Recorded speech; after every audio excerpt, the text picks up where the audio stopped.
Alright guys, welcome back to GSL. I am Wolf and with me is Unstable. This is the Code S. This is the Pepsi Global Star League. Sponsored by Pepsi. For those of you guys who didn't know, it's a big deal. Also G-Skill. Can't forget them. Don't forget G-Skill. You know, you can't put Pepsi, you can't use Pepsi for RAM, but you can drink it. You can try. You can also drink Gatorade. It's good. It's a Pepsi product. Not many people realize that. A lot of water products are also from Pepsi as well. So you have to check that out. That's true. Pepsi actually owns a lot of fast food restaurants as well. In certain areas. Like, for example, where I'm from, Pepsi owns Taco Bell. Okay, I did not know that. I don't know if you just talking about something. That, no, I'm serious. Like, they only serve Pepsi there. Pepsi kind of just owns Taco Bell. That's true. I don't even know what Taco Bell is, so... Oh, wow. We don't have it in my part of the world. That's probably for the best, actually. Taco Bell is relatively unhealthy. It's basically a Mexican food. You order it's a fast food restaurant. You get burritos, tacos. Everyone's had those times where they went to Taco Bell. It's a good restaurant to go to if you don't have a lot of money and it's cheap. It's cheap. I'm serious. You can buy food there with the change in your pocket. That's actually how in Korea sometimes you can get some change off the floor and go to the supermarket and get a drink or something. You mean off my desk and then you go and get... Yeah. I'm the coin collector in the GOM house. We actually have all these coins around. There's a 500 won coin, there's a 100 won coin, and a 50 won coin. There's a 10 won coin, but those are rare. I don't think I've seen one of them yet. Yeah, they actually feel a little weird. They're really thin. They feel like plastic. Whenever I flick them with my finger, I'm like, is that plastic? Is that a plastic coin? So obviously, as you guys can see down there on the screen, you can follow GOMTV at Twitter. You can go to m.gomtv.net on your mobile phone. If you go to it on your regular browser, that would be kind of silly. Go to it on your mobile phone. Go there, check out the VODs, watch it on your smartphone, check out the schedule. You can see everything. The whole website's there. It's kind of laid out for you. Also, you can follow me on Twitter at FXOWolf. You can follow him at FXOUnstable. And yeah, you just ran out of things to say then, didn't you? I didn't run out of things to say. I just was talking too much, man.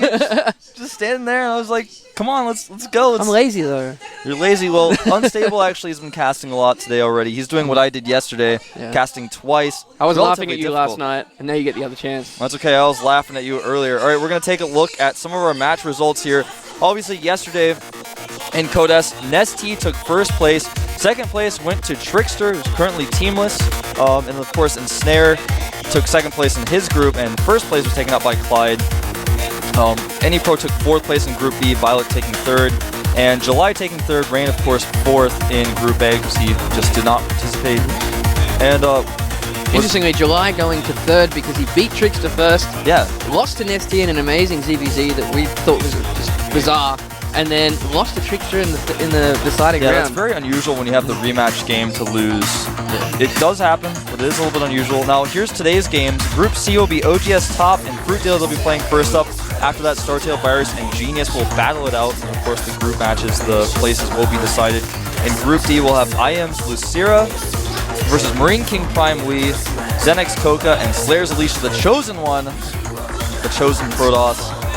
See if he can battle it out. Yeah, that's going to be interesting. All these guys are very top of their class players.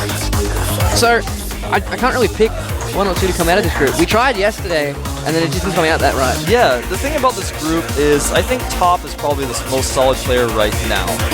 He played back a long time ago. I don't know if you guys remember the first GSL when Top played against FruitDealer, and FruitDealer edged him out. And there was this battle where the Ultralists were bugged. Do you guys remember the Ultralist bug? And it was like Thors versus Ultras, and the Thors just crushed. I mean, the Ultras crushed through the Thors because the bug just did too much splash damage. And it wasn't even really a bug. It was kind of intended, but it didn't work out like was planned. And then it just turned out to be completely overpowered. Yeah, so that was a little weird. I don't know if you guys remember that, but back then I thought Top was pretty good, but not that good. But he has just been improving and improving and improving. He's just played consistently. Now he's here in Code S. Can he get first place in this group? I think so. Virus and FruitDealer just haven't been doing as well. We're going to take a look at a little video for the group selections.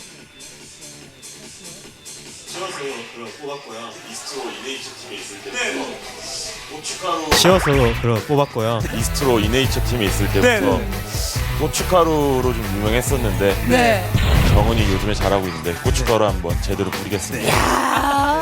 사랑합니다. 나도 사랑해. 지성이는 만나기 싫거든요. 같은 팀이라서 일단 지성이는 안 뽑을 것 같고.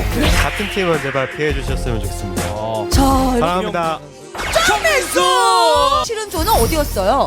D조랑 2조요. D조랑 2조. 네. 16강, 32강에서 떨어지고 있는데 열심히 해서 높이 올라가도록 하겠습니다. 네.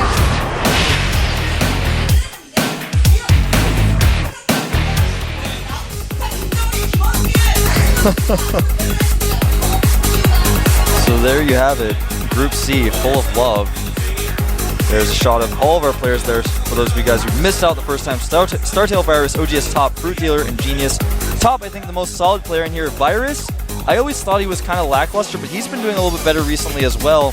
FruitDealer, on the other hand, has been doing poorly. He's been getting worse and worse and worse. Let's be honest. He just did extremely well in Season 1, was the champion, he was the hero for Zergs. Every Zerg looked up to him, and then he started doing weird styles. They didn't work, and he's just been doing worse and worse. Let's be honest, since the first season. Yeah, let's hope you can bring it back though. Everyone comes out of their slump eventually, or they just disappear. Do not want to see someone who's been around for that long disappear though.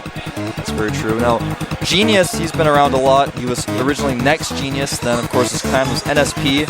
Still a member of NSP, but uses the MVP tag now because he belongs to a team. In Korea, you belong to a clan and a team. Sometimes in the foreign scene you can do that as well, but sometimes they don't allow that because there's kind of there's less of a boundary between teams and clans in the foreign scene, whereas in Korea it's a big deal. You know, there's a clan that wants to become a team but just doesn't have the sponsors yet. It's not exactly a team. Then you can still be a member of that clan and join a team. There's clearly defined roles, but here we go. We got OGS top stats up here now. Kim Jong-hoon from OGS placed 12th in the rankings. He came to the round of 8 in the May Codes and the Super Tournament semi-finals, and he's got a good win rate versus Zerg so far.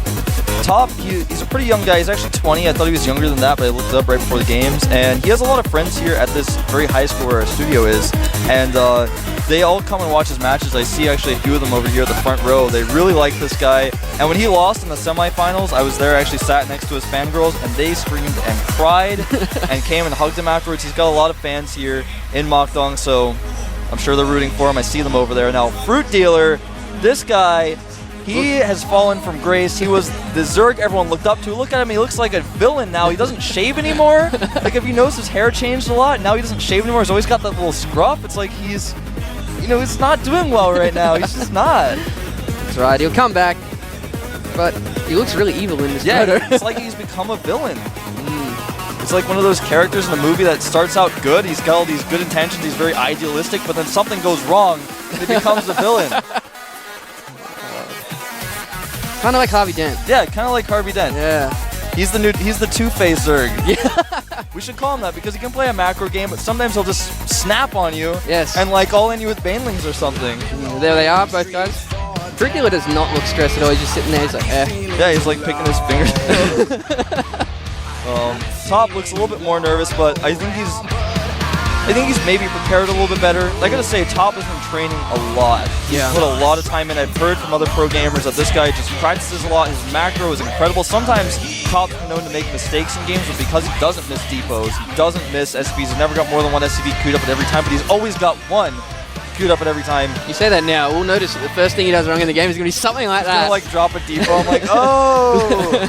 But seriously though, his macro is so solid. The map is going to be Belshire Beach, a map that Zergs have historically done a little bit better on, but it's been changed recently. I think it's much better. It's much more balanced now. We'll go through the changes if anyone hasn't seen the new changes in the map once we're in game, but definitely not as Zerg favored as it once was. Yeah, that's for sure. New watchtowers, no less entrances to the map. There were a lot more before. The bases moved ever so slightly. I still don't like the gold base and the rocks. I just don't like rocks. No, you don't at all. I don't like rocks. I think that rocks blocking expansions are bad for StarCraft 2. Right. If anyone's new to the format for Code S, pretty much they are best of 1 games. They play a maximum of 5, and it goes first and second advance to the round of 16. Third stays in Code S, and fourth unfortunately drops down to the up-down matches. So It's a little bit less stressful than before, because before the last two would go to up and downs. Yeah. And this time at least, you know, if you get third place, you're still in Code S, you've still got that spot. And obviously that spot is so important. It's what everyone achieves. You know, it's what everyone wants to achieve. Everyone goes through those difficult Code A qualifiers. They want to get into Code S after that, and then staying in Code S is obviously the challenge. The countdown has started. It's going to be game one here of our group. Top versus FruitDealer. Who will take it? The young Terran, the hero of Terrans, or the old hero of Zerg? Let's find out. He'll take it here on Belshire Beach at the GSL Code S. Maybe. This is Group A. Sponsored by Pepsi. And G-Skill.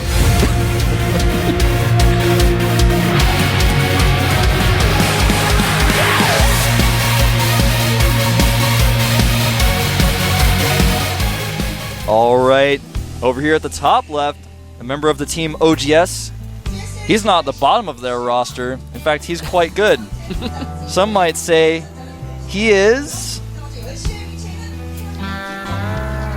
the... OGS 탑. See, she pointed upwards towards the top.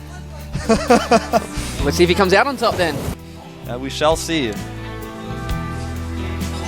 A lot of fans in the crowd.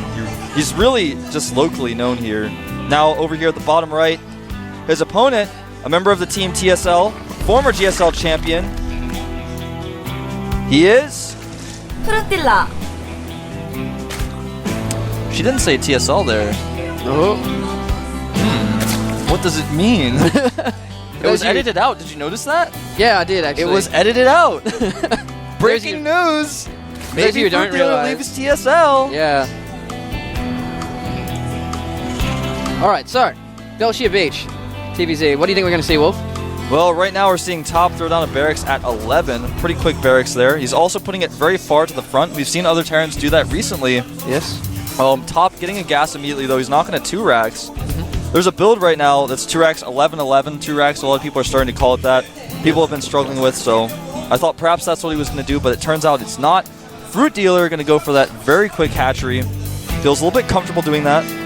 Obviously, otherwise you wouldn't have done it, but on this map, the natural is very wide open. There's 2 entrances. There's a lot of places to bunker, so it's a pretty bold move to go hatch first on this map. For those of you who didn't tune into last night's coverage, the barracks actually being placed out there a little bit is actually to lift up and see this Overlord if he tries to hide on top of that cliff.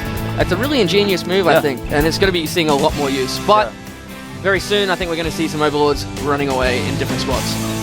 Most likely, but again, for those of you guys who didn't tune in, just like Unstable said, the Overlord's going to try to hide on that high ground, and the barracks will lift and chase it. Most likely, he's actually not doing that right now. I think FruitDealer realizes that's what's going on. He's going to try to hide his Overlord in a better spot. Meanwhile, this SCV does come in here and see everything, and rather than hiding it, he realizes he's just going to have to fly it away. Oh, do you think he's going to lose this Overlord? I think so. Just be careful. There's no way he's going to be able to keep it alive. There's 2 Marines firing at it. His hit points are getting low. He will lose that Overlord. Bam! Zergs are going to have to start scouting differently against Terrans on this map.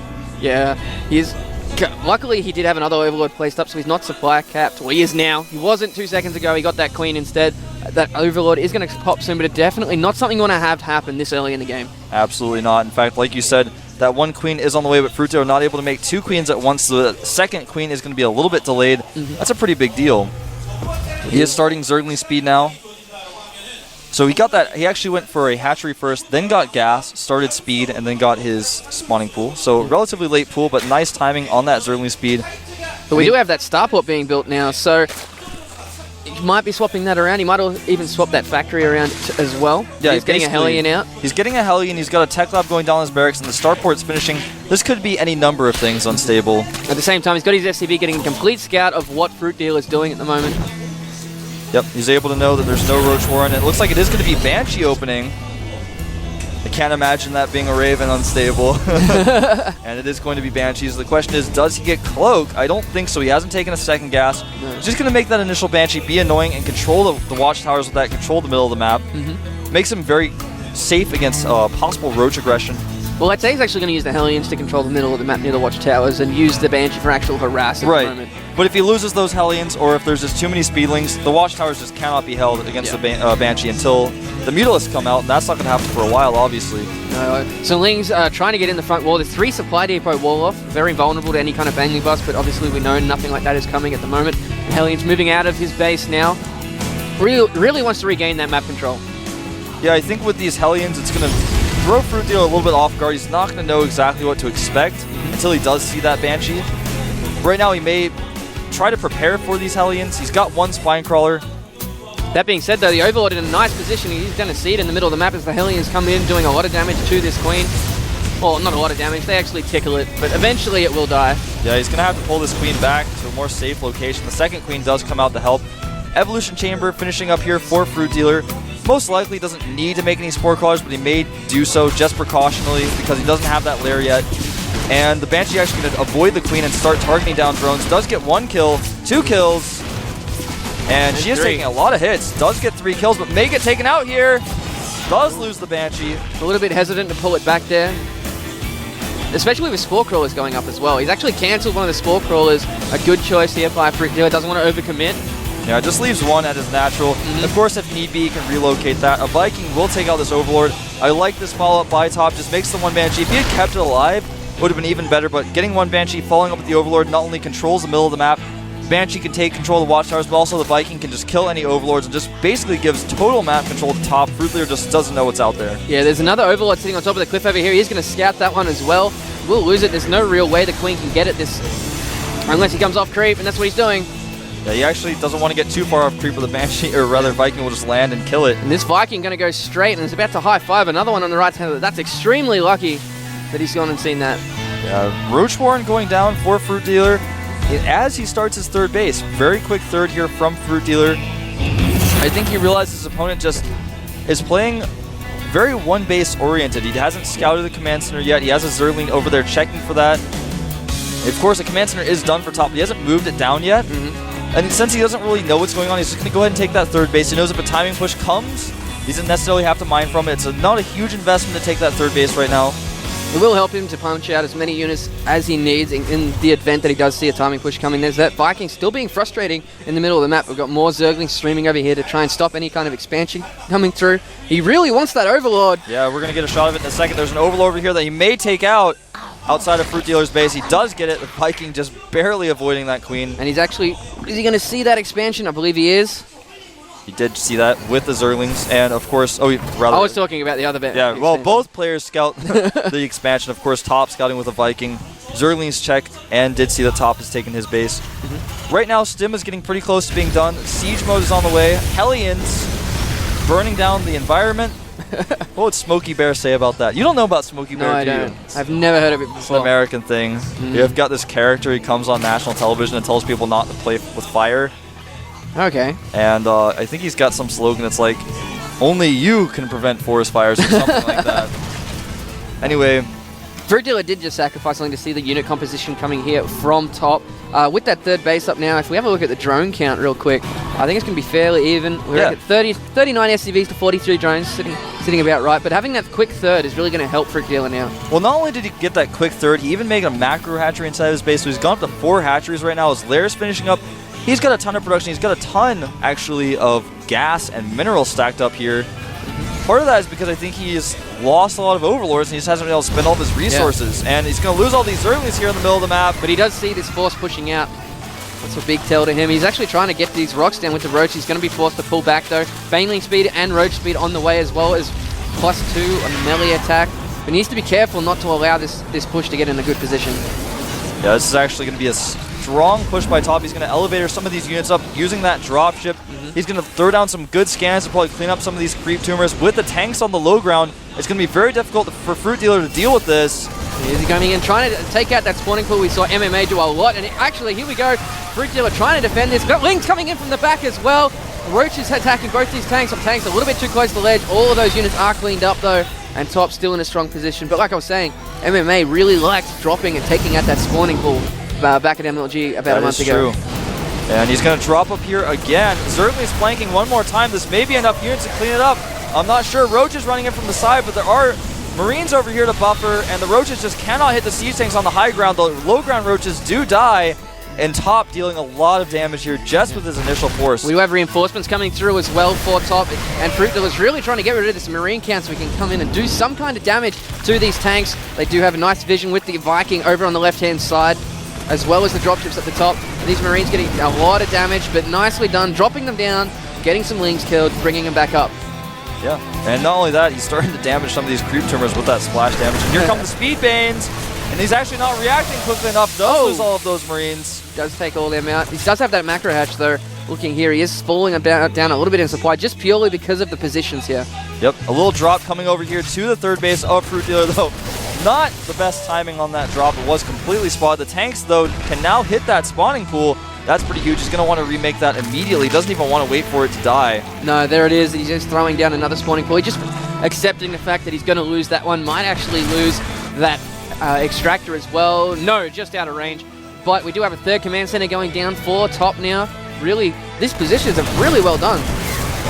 Good timings by Top in his attack. There's a little counterattack here coming, and he actually doesn't have that many units back at home, but it is going to be just enough. Will he lose this tank? Nope, does defend it. But he did see that third command center though. Yeah, that's very huge, seeing the third command center. This may trigger FruitDealer to want to destroy this tank force. He might want to just get up a big group of units, destroy this force, and then take the gold base. And in fact, that's exactly what he's going to do. The tank's being surrounded here by Zerglings running in. He just doesn't have enough Zerglings though. He's trying to deal with the units at the top, and there's some of these units as well getting too close to the cliff, taking a lot of tank hits, and he's just coming in a little bit he's a little bit off on his timing. Yeah, he needs to have all of his units at once on one side, and then clean up the tanks. So he cleans up the tanks, then he can clean up the drop afterwards. Oh, but a counterattack here. He is going to see this command center moving forward. It looks like he wants to take the gold base here. Has he cleared the rocks? No, he hasn't. Not sure where that command center is going right then. Yeah, another drop in the main as well, going to be cleared up. And more Lings. They're trying to chase those dropships out, but they keep getting hit by the tank fire while they're doing it. Exactly, and that's really the strength of this type of drop. You just put the Hellions, or rather the siege tanks on the low ground. Then once you have the siege tanks on the low ground, they're also next to gold minerals, so they can't really be surrounded. I mean, that's an almost impossible position to attack. This Queen getting a little over-aggressive there. She's had enough, but looks like finally FruitDealer will try to break this. A lot of Roaches, Speedlings, Banelings rolling in here. He will finally clean up these siege tanks, and that will put him back on even footing, I would say. But the good part about this is Top didn't overcommit to that positioning there. Half of his forces are actually back defending this gold that is about to go down. He's also bringing those dropships back as well. The downside to this is he does have that second entrance into his natural at the top, and that looks like exactly where FruitDealer is going to go attack from. Yeah, it looks like he is going to funnel around here to the side. He checks for a third base there, realizes now, oh, you're going to take a gold with that. Maybe I'll counterattack you while your units are away. He runs up here. This is completely undefended from Top. Some of his units actually leaving the safety of the bunker. Even the depot is blocked by the Zerglings. Tanks taking a lot of hits, but FruitDealer hesitates for a moment. Does take out one of those tanks, but loses a lot of units in the process. He did save a lot of those Roaches, though. Some people would have just tried to press their advantage, and he might actually see this dropship coming through. He does with that Zelnaga tower. Going to be prepared for that. Spire is almost finished for him as well. Looks like he's going to take that gold base as well. He's got a lot, well, he had a lot of gas banked up, then he made 26 Banelings. I was going to say he's going to make maybe 10, 15 mutas. No, he made 26 Banelings, so as soon as he gets that gas back up, he will start to produce those mutalisks to shut down these drops. Again, though, this drop without the mutas is going to be relatively difficult to deal with. He's going to drop it over here in the main base. We'll get a shot of it in a second. He does have two spine crawlers there, so he should be safe if he just pulls his drones towards the spine crawlers. Here we go, the drop going down in the the third as well as the main, but FruitDealer perfectly positioning his spine for just to hold them off for a little bit until the units get there. We also have Top moving in at the same time, but FruitDealer not going to give him a chance, going straight for these tanks. The Zerglings coming in, they are right up against the tanks, but no, too many tanks.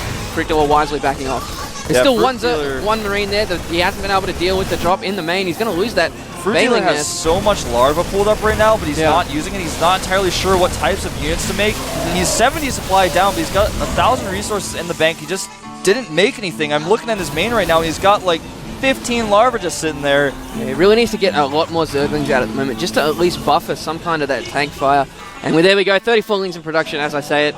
Yeah, he just needed to have those maybe out a little bit sooner. He's trying to decide what he wants to do. He got that Spire, wasn't able to use it right away. It's very frustrating when you get tech like that. A little drop here at the possible gold base of FruitDealer will be cleaned up. Top doing a really good job with his drops at the moment, keeping FruitDealer on all positions. He's slowly creeping forward at the same time. A lot of these rally points are misclicked here by FruitDealer, losing a lot of units. He's trying to get a tank route, but he needs to be careful not to run in front of that tank fire. He's been doing that all day. He really has, and right now 70 supply up is top. Does have +1 melee or missile attacks for infantry. +1 infantry weapons. That looks like FruitDealer's going to try to swing around here.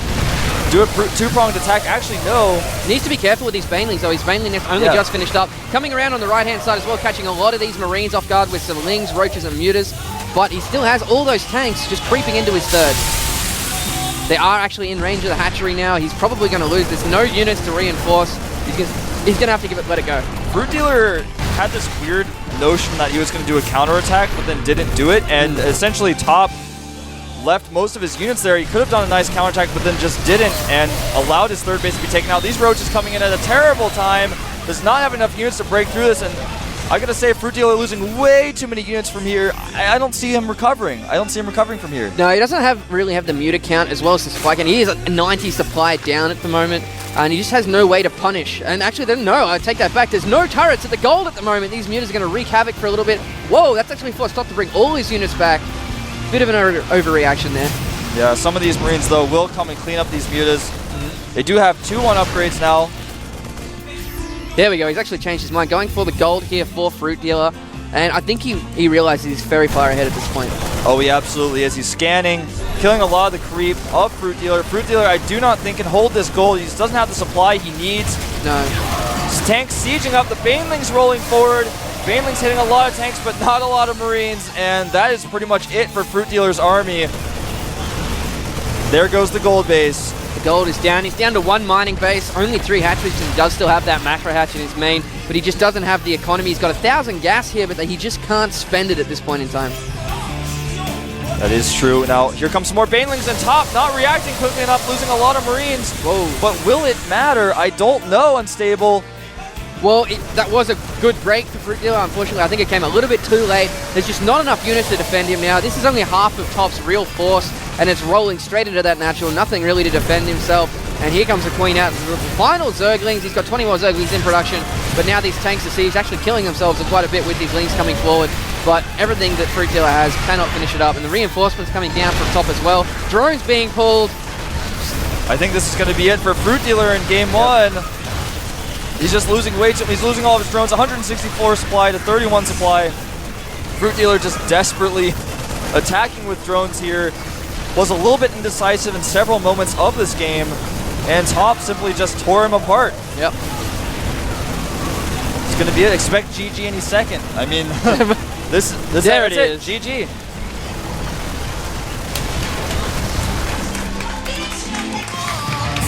Here he is, very happy with his first win. Yeah, The crowd's gone right. as is the crowd, man. A lot of people here really like him. Hometown hero does go 1-0 in this match. He still has another game though. We will face the winner of our next match. Find out who goes out in the top seed. FruitDealer not happy. Yeah, a little bit disappointed.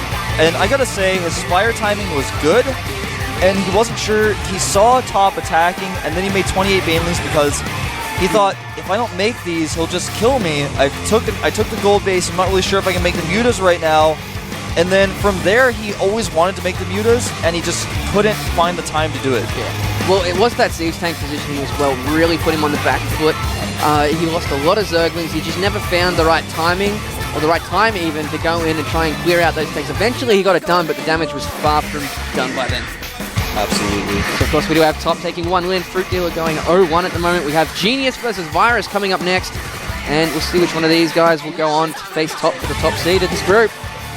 Yeah, I want to mention again, that type of siege up is really strong in those positions, and it wasn't just an arbitrary position where he had those tanks sieged up. He had them at the gold base, it was at a cliff, but also at the gold base where when Zerglings tried to run in and attack, there were gold mineral patches blocking, Vespine geysers blocking. It was very, very difficult. We just saw OGS The Wind come out and congratulate Top. Yep.